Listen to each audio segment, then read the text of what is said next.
우리에게 허락하신 하나님의 말씀은 요한계시록 14장 14절부터 16절까지의 말씀입니다. 요한계시록 14장 14절부터 16절까지의 말씀을 우리 한 목소리로 함께 읽겠습니다. 또 내가 보니 흰 구름이 있고 그 구름 위에는 인자 같은 분이 앉아 있었습니다. 그는 머리에 금 멸관을 쓰고 날이 선 낫을 들고 있었습니다. 또 다른 천사가 성전에서 나와서 구름 위에 앉아있는 분에게 큰 소리로 외쳤습니다. 낫을 대어 거두어 들이십시오. 땅에 있는 곡식이 무르익어서 거두어 드릴 때가 되었습니다. 그러자 구름 위에 앉은 분이 낫을 땅에 휘둘러서 땅에 있는 곡식을 거두어 드렸습니다. 아멘. 자리에 앉으시겠습니다. 샬롬. 주님의 평강이 사랑하는 성도님들의 삶에 가득하시기를 간절히 기도합니다. 저희가 지난 주일에 함께 예배하러 모였을 때는 그래도 가을 날씨 같았었는데요. 여러분 아시는 것처럼 지난주에 엄청나게 눈이 쏟아졌습니다. 그렇죠. 엄청나게 눈이 쏟아져서 갑자기 한겨울이 되었습니다. 어제 초원 모임을 하면서 이 얘기를 나누는데요. 강 목사님이요. 아니 나는 눈이 그렇게 온다는데 내가 있는 곳엔 눈이 한 톨도 떨어지지 않았어요. 그래서 제가 진짜요? 그러고 나서 집에 가서 위성 사진을 찾아보니까요. 이렇게 정말 가운데 여기만 이렇게 눈이 오고 그 아래쪽에 눈이 안 왔다고 하더라고요. 위에가 여기 눈이 있는 거고 위에는 구름이 있는 겁니다. 여러분 수원이 정말 역대 최대 눈이 왔다. 기록 기상 관측을 한 이래로 역대 최대 눈이 왔다. 117년 만에 폭설이다 이 말할 정도로 엄청난 눈이 내렸었습니다. 아마 눈 때문에 많은 분들 고생 많으셨을 것 같은데요. 정말 한 주간 그렇게 바쁘고 또 힘든 삶을 잘 마무리하시고 오늘 우리가 함께 이 자리에 모여서 주님을 예배할 수 있다는 것, 그것이 주님의 은혜가 우리 삶 가운데 있다는 증거인 줄 믿습니다. 여러분 오늘 이 예배를 통해서 우리 마음 가운데 채워주시는 주님의 은혜를 듬뿍 누리시기 바랍니다. 여러분 우리 설교 제목을 함께 읽어보겠습니다. 시작. 다시 한번 읽어볼까요? 시작. 추수를 준비하라. 감사합니다. 여러분 우리가 얼마 전에 추수감사 주일을 보냈습니다. 이 추수는요 한 해 열심히 농사를 지은 농사꾼에게는 가장 기다려지는 시간입니다. 한 해 동안 열심히 일한 것을 보상받는 시간이기 때문이죠. 사실 오늘날 현대인들, 특별히 우리 이 자리에 있는 사람들은 농사를 짓는 사람들이 아니기 때문에 이 추수의 기쁨을 조금 놓치고 살아갈 때가 있습니다. 그래도 이 자리에 계신 또 어르신분들은 어렸을 때 우리 논밭 가꿨던 기억이 나실 거예요. 요 지난 추수감사절 때 나온 이 호박이요 우리 홍종고 목사님 가정에서 가져오신 호박인데 아주 얼마나 탐스럽게 열렸는지 첫 해에 아름다운 소산을 얻으셨다고 합니다. 지금도 이렇게 텃밭을 가꾸시는 분들은 추수의 기쁨을 종종 누리시기도 하시죠. 저희 아버지께서 젊은 시절에 제가 군인이셨다는 이야기를 종종 했었는데요. 저희 아시는 것처럼 군부대와 군인들이 사는 아파트는 그냥 한 울타리 안에 있습니다. 그러다 보니까 이제 좀 노는 땅들에다가 군인들이 종종 그냥 자기 취미 삼아 텃밭을 가꾸는데요. 저희 아버지도 이렇게 텃밭 가꾸는 걸 너무나도 좋아하셨어요. 그래서 그 교회, 군인 교회에 있는 그 아래에다가 조금 땅이 남는 곳에 텃밭을 좀 가꾸셨는데 한 일주일에 한두 번은 꼭 저한테 가서 물 좀 줘라. 근데 그게 얼마나 귀찮죠. 왜냐면 그게 물을 뜰 수 있는 수도는 저 위에 있고 계단을 타고 내려와서 밭을 가야 있기 때문에 이 물조리기에다 물을 채워가지고 내려가다 보면 신발이 다 족거려가지고 아빠는 나한테 이거 왜 시키는 거야 이러면서 막 겨우겨우 물을 줬던 기억들이 있습니다. 그래도 이렇게 물을 잘 주고 나면 밭에 이렇게 뭔가 먹을 것들이 올라오고 그러면 이렇게 먹는 것들은 왜 사 먹는 것보다 더 맛있는지 모르겠더라고요. 얼마나 맛있게 이 결실들을 보면서 기뻐했는지 모릅니다. 저도 추수의 맛을 조금 볼 줄 아는 사람이었습니다. 여러분 이렇게 한 해의 농사가 끝나는 시점에 추수가 있습니다. 이와 마찬가지로 이 세상의 끝에서도 추수가 이루어집니다. 물론 여기서 추수는 비유적인 표현입니다만 여러분 우리가 이 추수를 잘 준비하는 사람들 되기를 원합니다. 지난주에 요한계시록 말씀을 묵상하셨던 분들 또 묵상 나눔을 참고하셨던 분들은 요한계시록 24장에 이 두 가지 추수의 모습이 나타난다라는 것을 기억하실 겁니다. 오늘 우리가 읽은 모습이 이 첫 번째 기록되어 있는 추수의 모습이고요. 이 뒷이야기에 또 다른 추수가 기록되어 있는데 이 뒷이야기는 저희가 오늘 잠시 떼어두고 오늘 앞에 있는 첫 번째 추수에 좀 집중하기 원합니다. 요한이 계속해서 하나님이 보여주시는 환상을 보고 있었습니다. 요한이 흰 구름을 보았는데 그 구름 위에 인자 같은 분이 앉아있다. 여러분 인자 같은 분은 예수님을 나타내는 표현입니다. 우리가 이미 요한계시록 1장에서 읽은 것처럼 인자 같은 분이 계시다라고 요한이 한번 이야기한 적이 있는데, 그때 이 인자 같은 분이 뭐라고 자기를 설명하시냐, 나는 한 번은 죽었으나 영원무궁하도록 살아있다라고 자기를 소개하셨어요. 그래서 우리는 이 인자 같은 분이 예수님이구나라는 사실을 알고 있습니다. 요한이 바라보니 그 예수님은 금 면류관을 쓰고 계셨고 또 손에는 낫을 들고 계셨습니다. 때마침 한 천사가 성전에서 나와서 예수님을 향해 이렇게 말씀드립니다. 낫을 대어 거두어 드리십시오. 땅에 있는 곡식이 무르익어서 거두어 드릴 때가 되었습니다. 그래서 예수님께서 낫을 탁 휘두르시면서 땅에 있는 곡식을 거두어 드렸다. 이것이 오늘 우리가 읽은 본문 내용의 전부입니다. 말씀드린 것처럼 이 뒤에 또 다른 추수의 이야기가 있습니다. 이 추수의 이야기가 있고 또 다른 추수의 이야기가 있는데요. 이 뒤에 있는 추수의 내용은요, 누가 봐도 무섭다라는 생각이 듭니다. 그래서 이 뒤에 있는 추수의 얘기는 이 심판의 모습이 담겨져 있구나라고 모든 사람들이 이해하고 있습니다. 반면에 우리가 오늘 읽었던 이 세 절의 말씀은 간결하게 추수의 모습을 설명하고 있는데요. 제가 지난번에 보여드렸던 두꺼운 책 기억하시나요? 제가 이번 주 설교를 준비하면서 그런 책들 여러 권들을 읽는데 이 사람들마다 이 첫 번째 추수에 대해서는 해석하는 것이 조금씩 다르다라는 것을 보았습니다. 어떤 사람들은요, 오늘 우리가 읽은 이 본문의 말씀, 이 추수에 대해서 둘째 추수와 똑같은 심판의 모습을 나타내고 있다라고 이야기를 합니다. 이렇게 말하는 사람들도 나름 사실 일리는 있습니다. 왜냐하면 구약 성경에 보면은 이 추수가 종종 하나님의 심판을 나타내는 경우가 많기 때문이죠. 특별히 또 오늘 우리 요한이 보고 있는 모습이 이 요엘서에 기록되어 있는 말씀과 또 어느 정도 일맥상통하는 부분이 있기 때문에 첫 번째 추수도 심판으로 볼 수 있는 나름의 가능성이 있습니다. 그러나 저는요, 요한이, 예수님의 제자였던 요한이 예수님을 통해서 추수가 무엇이라고 들었는가, 무엇이라고 배웠는가, 여러분 우리가 그것을 함께 생각해 봐야 한다라고 생각합니다. 예수님의 제자였던 요한은요, 예수님을 통해서 추수에 관한 비유를 자주 들었습니다. 복음서 곳곳에 보면요, 예수님께서 추수를 가지고 말씀하시는 것들이 있어요. 유대인이었던 요한이 물론 구약 성경에 있던 이 추수가 심판을 뜻하는구나도 잘 알고 있었겠지만, 예수님을 통해 받았던 그 생생한 가르침을 기억하면서 예수님께서 말씀하셨던 그 추수가 이 모습이었구나라고 떠올리지 않았을까 생각해 봅니다. 그래서 우리가 요한이 어떻게 예수님께 추수를 배웠는지 오늘 말씀들을 통해서 우리가 함께 살펴보기 원합니다. 먼저 살펴보기 원하는 것은 마태복음에 기록되어 있는 추수에 관한 예수님의 비유입니다. 저는 이 마태복음에 있는 비유가 오늘 요한계시록에 있는 이 추수의 환상과 많이 맞닿아 있다라고 생각을 합니다. 예수님은요, 하나님 나라를 이 자기 밭에 좋은 씨를 뿌린 것으로 비유하셨어요. 어떤 사람이 자기 밭에다가 좋은 씨들을 착착착착 뿌렸습니다. 이 씨들이 잘 자라날 거야 기대하면서 씨를 뿌린 것이죠. 그런데 그날 밤에 이 땅의 주인의 원수가 몰래 와서 나쁜 씨를 막 뿌렸어요. 이 자식 한번 맛 좀 봐라 하면서 나쁜 씨를 막 뿌렸습니다. 그 사실을 몰랐어요. 처음엔 씨만 뿌려져 있었기 때문에 나쁜 씨를 뿌렸다는 사실을 몰랐습니다. 그런데 이제 점점 싹이 트고 줄기가 올라오기 시작하니까요, 우리 밭에는 분명 좋은 씨만 뿌렸는데 왜 이 나쁜 가라지도 같이 자라지? 종들이 그걸 보고 깜짝 놀랐습니다. 그래서 주인한테 찾아왔어요. 주인님, 우리가 우리 밭에다가 좋은 씨만 뿌리지 않았나요? 그런데 어떻게 가라지가 함께 생겨날 수 있죠? 그러자 주인이 대답했습니다. 그 원수 녀석이 우리 밭에다가 나쁜 씨를 같이 뿌렸나 보다. 종들이 다시 주인에게 묻습니다. 주인님, 그럼 저 나쁜 가라지들을 지금 당장 뽑을까요? 그래서 주인이 무엇이라 얘기하냐? 아니다. 그냥 두거라.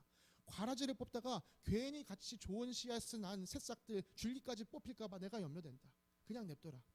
대신에 마지막 추수 때가 돼서 한꺼번에 뽑아서 곡식들은 잘 거두어드리고 가라지는 불태워버려라. 여러분, 예수님께서 들려주신 이 추수의 이야기는 이 바로 두 가지의 그림이 나옵니다. 하나는 좋은 씨인 이 알곡들, 밀알들을 거둬들여서 자신의 곳간에 들여놓는 모습. 또 하나는 나쁜 씨인 이 가라지들을 뽑아서 불태우는 모습입니다. 여러분, 이렇게 추수에는요, 구원과 심판의 모습이 함께 그려집니다. 그러므로 요한도 이 환상을 통해서 추수를 보았을 때 이 두 가지를 함께 느꼈을 것입니다. 알곡으로서 거두어지는 이 구원으로서의 추수, 오늘 우리가 본문으로 읽은 말씀이죠. 추수이죠. 그리고 나쁜 씨의 결과로서 이 불태워지는 심판으로서의 추수, 오늘 우리가 읽지 않은 이 뒷이야기에 있는 추수입니다. 예수님께서 제자들에게 추수를 또 어떻게 가르치셨는지를 추가적으로 살펴보기 원합니다. 예수님은요, 갈릴리와 온 유대를 돌아다니시면서 하나님 나라를 복음을 선포하셨습니다. 또 사람들이 겪고 있는 질병과 아픔들을 고쳐주셨어요. 예수님께서 이렇게 어려움에 처한 사람들을 보시고서는요, 그들이 정말 목자 없는 양 같아 보이는 것을 보시고 가슴 아파하셨어요. 그리고 제자들에게 이렇게 말씀하셨습니다. 추수할 것은 많은데 일꾼이 적구나. 그러므로 너희는 추수하는 주인에게 일꾼들을 그의 추수밭으로 보내시라고 청하여라. 여러분, 예수님이 이렇게 말씀하신 이후에 어떤 일이 일어났을까요? 마태복음 10장에 보면요, 어떤 일이 있느냐, 예수님께서 12 제자를 세우십니다. 그리고 그들에게 예수님께서 하셨던 권능을 똑같이 주세요. 다시 말해서 귀신을 내쫓는 권능을 주시고 병을 낫게 하는 권능을 주십니다. 그리고 그들을 둘둘씩 짝지어서 전도를 내보내세요. 나가서 너희들 하나님 나라 복음을 선포해라. 여러분, 지금 이 둘씩 내보내신 것, 예수님께서 제자들을 세우시는 것은 추수할 일꾼을 세우시는 것으로 보여집니다. 둘둘씩 짝지어서 내보내는 것은 추수하러 내보내시는 것처럼 보여요. 이와 비슷한 내용이 누가복음에도 등장합니다. 누가복음에서는요, 예수님께서 12 제자들을 전도 여행을 보내신 뒤에, 그러니까 아까는 이제 마태복음에서는 전도 여행을 보내실 때 이 말씀을 하셨고, 전도 여행을 보내신 뒤에 12명을 보내신 뒤에 더 많은 사람들을 보냅니다.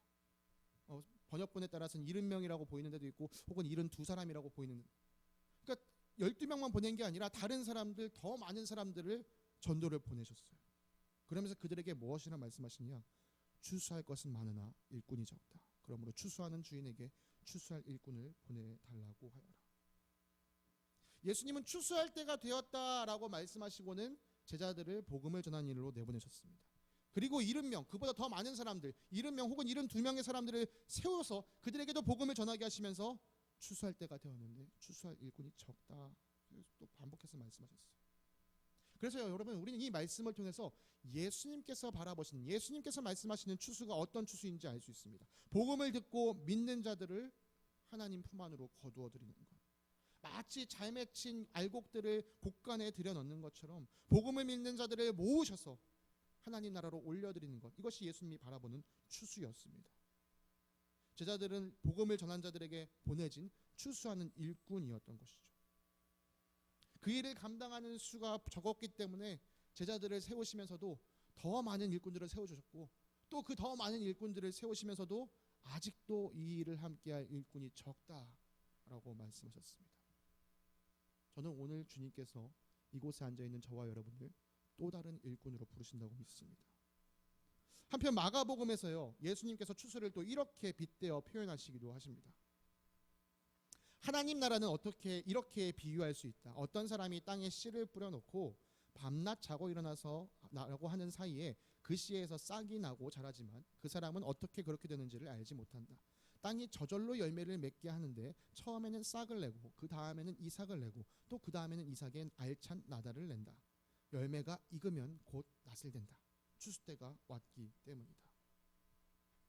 여기에서 예수님은요, 하나님 나라가 어떻게 드러나는가, 어떻게 확장되는가에 대해서 말씀하시는데요. 여기서 하나님 나라라고 한다면 그것은 뭐냐, 곧 하나님의 통치, 하나님의 다스림을 뜻합니다. 그런 점에서 우리 각 사람 안에서 하나님의 통치를 받아들이는 것, 곧 믿음이 생기는 것이 바로 이 하나님 나라의 확장이라고 볼 수 있죠. 여러분, 예수님 이야기를 한번 곰곰이 생각해 보세요. 농부가 땅에 씨를 뿌렸어요. 농부가 씨를 뿌리고 들어가서 잠을 잤습니다. 그 사이에 싹이 막 올라와요. 농부가 잠자고 올라오니까 싹이 났네. 그리고 그 다음날 또 잤어요. 그 다음날 보니까 또 이만큼 자랐어요. 농부는 이게 어떻게 자라는지 모르는 거예요. 땅이 저절로 열매를 맺습니다. 물론 농부가 이 열매들을, 이 곡식들을 가꾸기 위해서 노력하죠. 그러나 농부가 수고하는 것 이상으로 또 다른 힘이 작용하고 있다라고 이야기하는 것이 예수님의 말씀의 핵심입니다. 그리고 그렇게 열매가 맺으면, 열매가 익으면 낫을 되어 추수하겠다라고 말씀하시죠. 오늘 본문에 있었던 천사가 곡식이 무르익었으니 낫을 되어 추수하십시오라고 말한 것과 이야기가 통하고 있습니다. 여러분, 이 예수님의 가르침 이후에 바울은요, 또 이렇게 이야기하는 것을 우리가 바라봅니다. 그렇다면 아볼로는 무엇이고 바울은 무엇입니까? 아볼로와 나는 여러분을 믿기 위한 일꾼들이며 주님께서 우리에게 각각 맡겨주신 대로 일하였을 뿐입니다. 나는 심고 아볼로는 물을 주었습니다. 그러나 하나님께서 자라게 하셨습니다.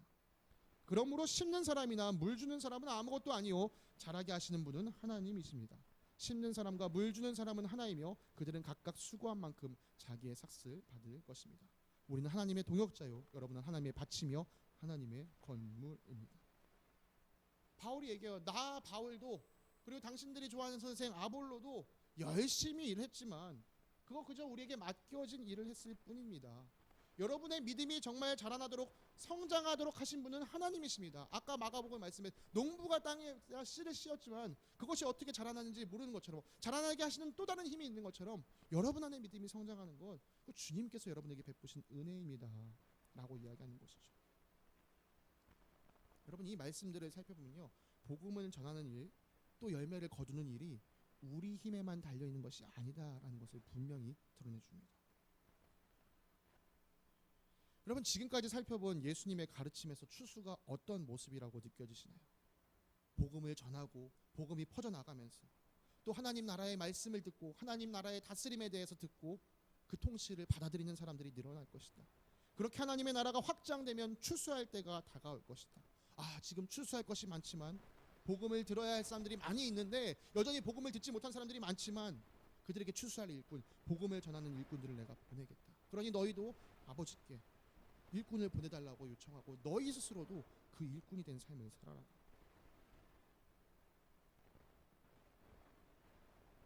마지막으로 우리가 요한 자신이 요한복음에 무엇이라고 추수를 기록했는지를 함께 살펴보게 합니다. 요한도 요한복음에다 예수님께서 말씀하신 추수를 기록해 놓은 것이 있습니다. 예수님과 제자들이 이 유대 지역에서 있다가 갈릴리로 올라가야 할 상황이 되었습니다. 근데 예수님은 이때 의도적으로 사마리아 땅을 지나가려 하십니다. 여러분 아시는 것처럼 유대 사람들과 사마리아 사람들은 앙숙 중에 앙숙입니다. 유대 사람들은 사마리아 사람들을 사람 취급도 안 했어요. 짐승 취급을 했어요. 사마리아 사람들도 유대 사람들이 자기들 무시하는 거 알기 때문에 유대 사람을 좋아하지 않았습니다. 그래서 유대 사람들은 유대에 있다가 갈릴리를 가려고 해도 사실은 사마리아로 가지 않고 삥 둘러서 갔어요. 그런데 예수님은 그렇게 하지 않고 사마리아 땅을 직접 지나가셨습니다. 제가 이 이야기를 전체적으로 짧게 좀 정리하겠습니다. 예수님과 제자들이 수가성, 여기 지도에 보이시죠? 수가라는 마을을 지나가다가 너무 피곤하셔서 우물 곁에 좀 쉬었어요. 제자들이 먹을 것을 구하러 마을로 들어갔습니다. 예수님 혼자 우물 곁에 앉아 계셨어요. 그 사이에 한 여인이 물을 기르러 왔고 예수님을 만났습니다.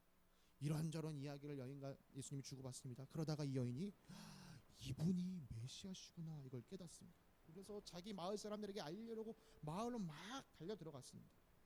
그 사이에 다시 제자들이 예수님께 돌아왔어요. 그리고 예수님께 제자들이 다가와서 선생님 저희가 먹을 거 사왔습니다. 먹을 거 좀 드시지요 하고 드렸어요. 예수님이 뭐라고 말씀하시냐? 나에게는 너희가 알지 못하는 먹을 양식이 있다 이렇게 답을 하시는 거예요. 아니 분명 제자들이 알고 있었거든요. 선생님 먹을 게 없었는데 무슨 먹을 양식이 있다는 거야. 그래서 자기들끼리 얘기했어요. 누가 잡수실 것을 가져드렸나? 그때 예수님께서 제자들에게 이렇게 말씀하셨습니다. 나의 양식은 나를 보내신 분의 뜻을 행하고 그분의 일을 이루는 것이다. 여러분 예수님께서 제자들과 떨어져 있는 사이에 예수님 무엇을 하셨죠? 삶에 지쳐있는 목자가 없는 잃어버린 양과 같은 사마리아 여인에게 하나님의 복음을 들려주셨어요. 그리고 그 복음이 그 마음 가운데 들어가서 순식간에 싹을 틔워버렸습니다. 네, 예수님에게 있어서 양식은 무엇이냐? 바로 자신을 보내신 아버지의 뜻을 따라서 잃어버린 영혼을 찾고 회복시키는 것이었습니다. 여러분 밥을 먹지 않아도 배부르다라는 경험들 아시죠? 특별히 저는 요즘 하늘을 볼 때 그런 감정들을 느낄 때가 많습니다. 내가 배가 고파도 쟤를 보고 있으면 배가 부르다 이럴 때가 있어요. 여러분 밥을 먹지 않아도 배부른 경험, 실제로 내 배가 차서 부른 게 아니라 그 배고픔을 뛰어넘는 만족이 있기 때문에 그 배고픔을 잊어버리는 것이죠. 예수님께서도 자기를 보내신 하나님 아버지의 일이 이루어지는 것을 보면서 그런 만족을 느끼셨습니다. 그리고 예수님은요 양식이라는 단어를 가지고 이 양식을 얻기 위해서는 추수를 해야 되기 때문에 곧바로 추수에 관한 이야기를 이렇게 전해주십니다.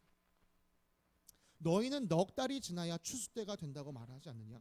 그러나 나는 너희에게 말한다. 눈을 들어서 밭을 보아라. 이미 곡식이 익어서 거둘 때가 되었다.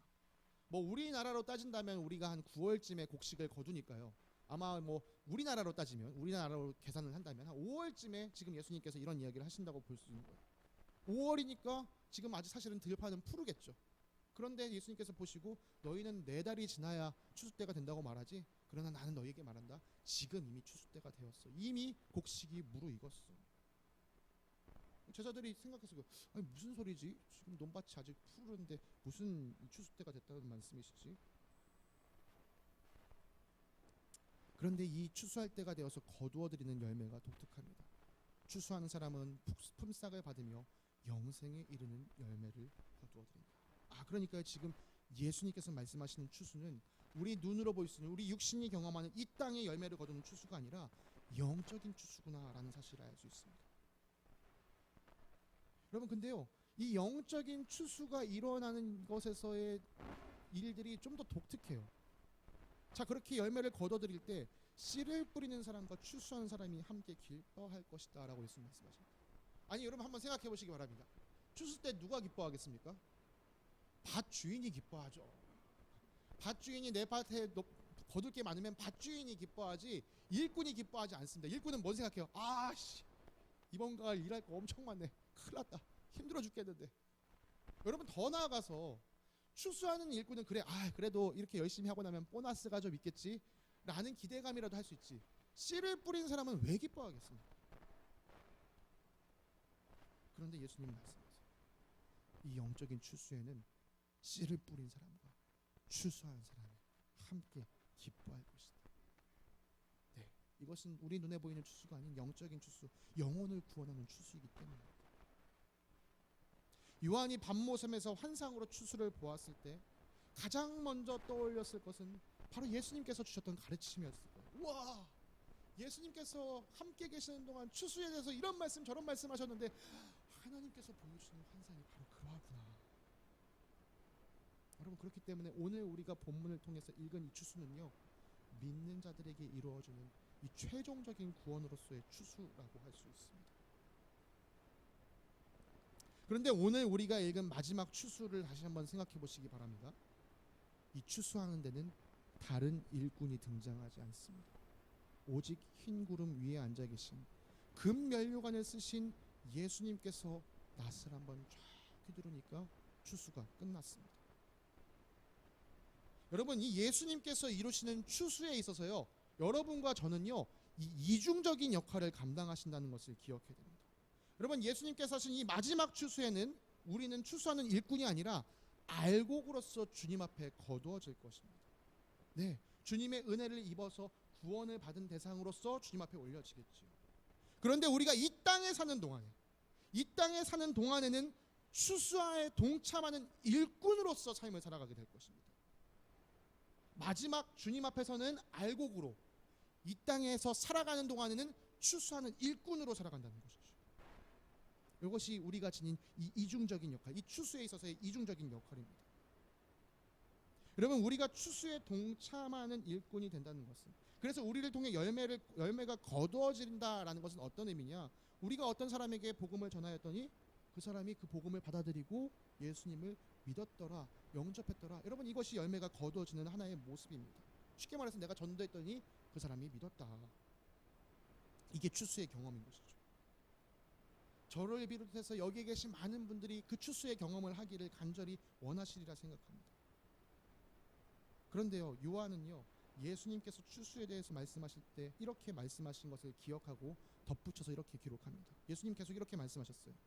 그러므로 한 사람은 심고 한 사람은 거둔다는 말이 옳다.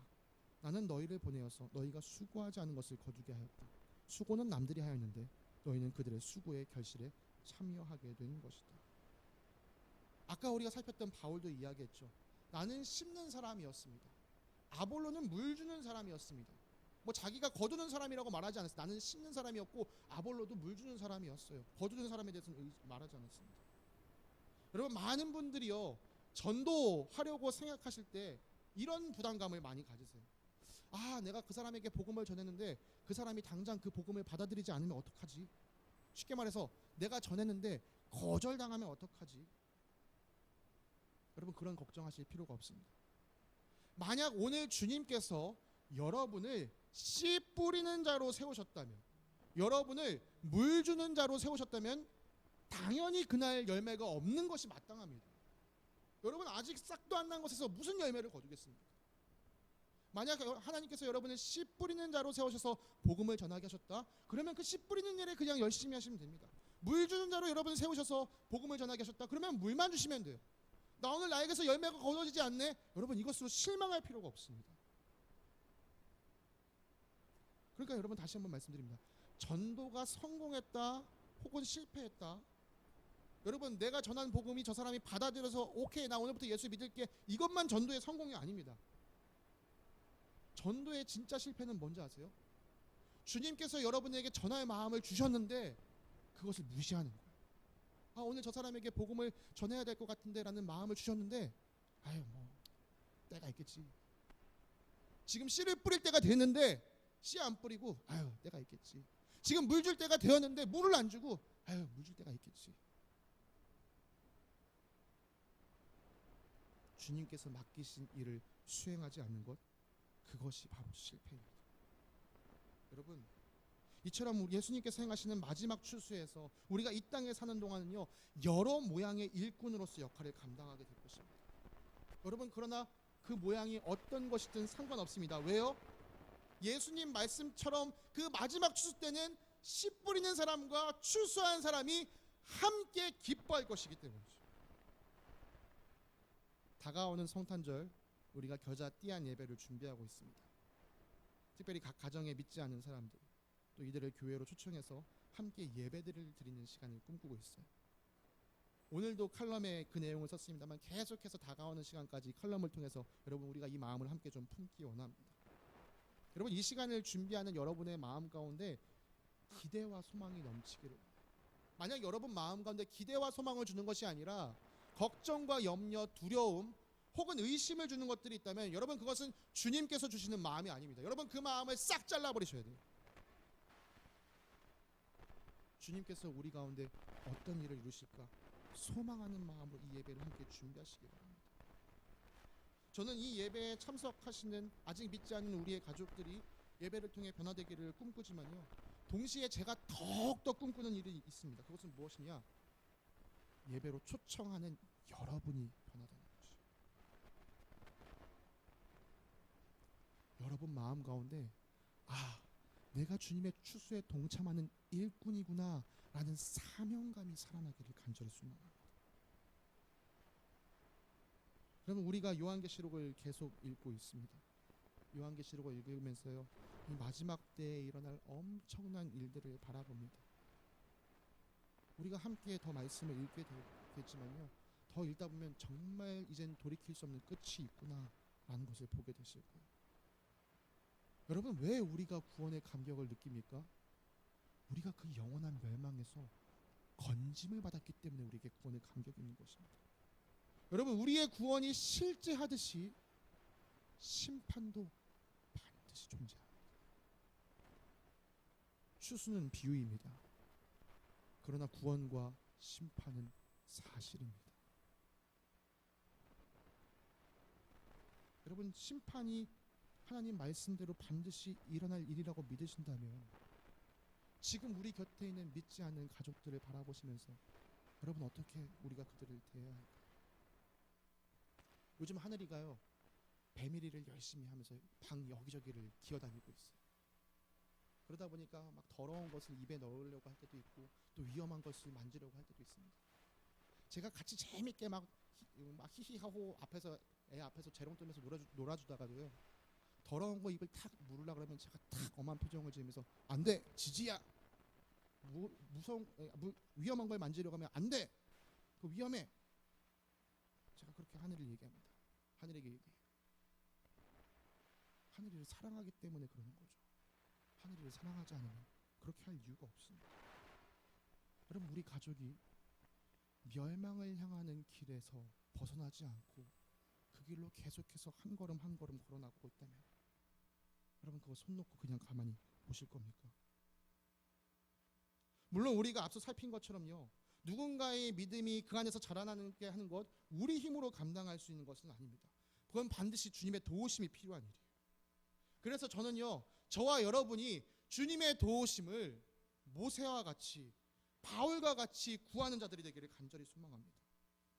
여러분, 모세가요 40일 동안 시내산에 올라가 있는 동안 이스라엘 백성이 그 아래서 금송아지를 만들고 이것이 우리를 인도한 신이다 막 찬양하고 있었어요. 모세가 내려와가지고 그 금신상을 때려부시고 그 사람들을 호되게 혼냈습니다. 그리고 주님 앞에 나아가 모세가 이렇게 주님께 기도합니다. 슬픕니다. 이 백성이 금으로 신상을 만들므로써 큰 죄를 지었습니다. 그러나 이제 주님께서 그들의 죄를 용서하여 주십시오. 그렇게 하지 않으시려면 주님께서 기록하신 책에서 저의 이름을 지워주십시오. 주님, 이 백성을 용서하지 않으신다면 차라리 제 이름도 거기서 지워주세요. 바울은 로마서에서 자기 동족 이스라엘이 예수님을 믿지 않는 것을 보면서 그 안타까운 현실을 두고 이렇게 이야기합니다. 나에게는 큰 슬픔이 있고 또 내 마음에는 끊임없는 고통이 있습니다. 나는 육신으로 내 동족인 내 결례를 위하는 일이면 내가 저주를 받아서 그리스도에게서 끊어질지라도 달게 받겠습니다.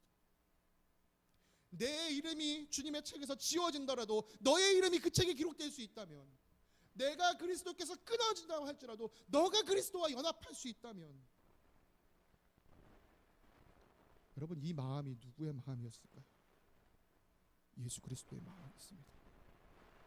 영원한 사랑 관계에서 단 한 번도 떨어져 본 적이 없는 성자 예수님과 성부 하나님의 그 관계에서 우리의 더러운 모든 죄를 뒤집어쓰고 하나님과의 관계에서 떨어지셨습니다. 내가 아버지와 떨어져도 너희가 아버지와 연결될 수만 있다면, 여러분 이 예수 그리스도의 마음이 우리 안에서 불일 듯이 일어나는 것, 저는 이 겨자 띠안 예배를 통해서 그 마음이 우리 가운데 채워지기를 간절히 소망합니다. 그 마음이 우리 안에 불붙기 시작하면요, 여러분 우리 옆에 있는 가족들에게 전도할 뿐만 아니라 우리 삶 주변에 있는 믿지 않는 사람들이 보일 거예요. 정말 그들을 향한 안타까운 하나님의 마음이 무엇인지 느껴질 겁니다. 그렇게 될 때 우리 교회가요, 교회로서의 존재 목적을 회복하게 될 것입니다. 주님께서 이 교회를 통하여 잃어버린 영혼을 아직도 찾고 계십니다. 말씀을 마무리하겠습니다.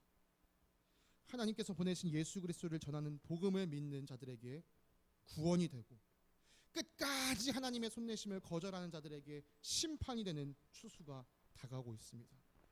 이 마지막 때에 우리는 주님의 은혜를 입고서 예수 그리스도를 믿는 구원받는 알곡이 되었습니다. 그럼 그저 나 하나 구원받는 것으로 만족하는 그런 알곡으로 남으시겠습니까? 밀알 하나가 땅에 떨어져 죽지 않으면 한 알 그대로 있고 죽으면 열매를 많이 맺습니다. 여러분, 자기 목숨을 사랑하는 사람은 잃을 것이요, 이 세상에서 자기 목숨을 미워하는 사람, 곧 예수 그리스도를 섬기고 예수 그리스도께서 맡기신 복음 전하는 일을 위하여 자기 목숨도 아끼지 않는 사람은 영생을 얻게 될 것입니다. 예수 그리스도의 추수에 모든 형태로 동참하는 저와 여러분들 되기 원합니다. 씨 뿌리는 일이 되었든 물이 주는 일이 되었든 추수하는 일이 되었든 우리 모두가 주님께서 우리에게 맡기신 일에 충성하는 신실한 주님의 종 되기를 간절히 소망합니다.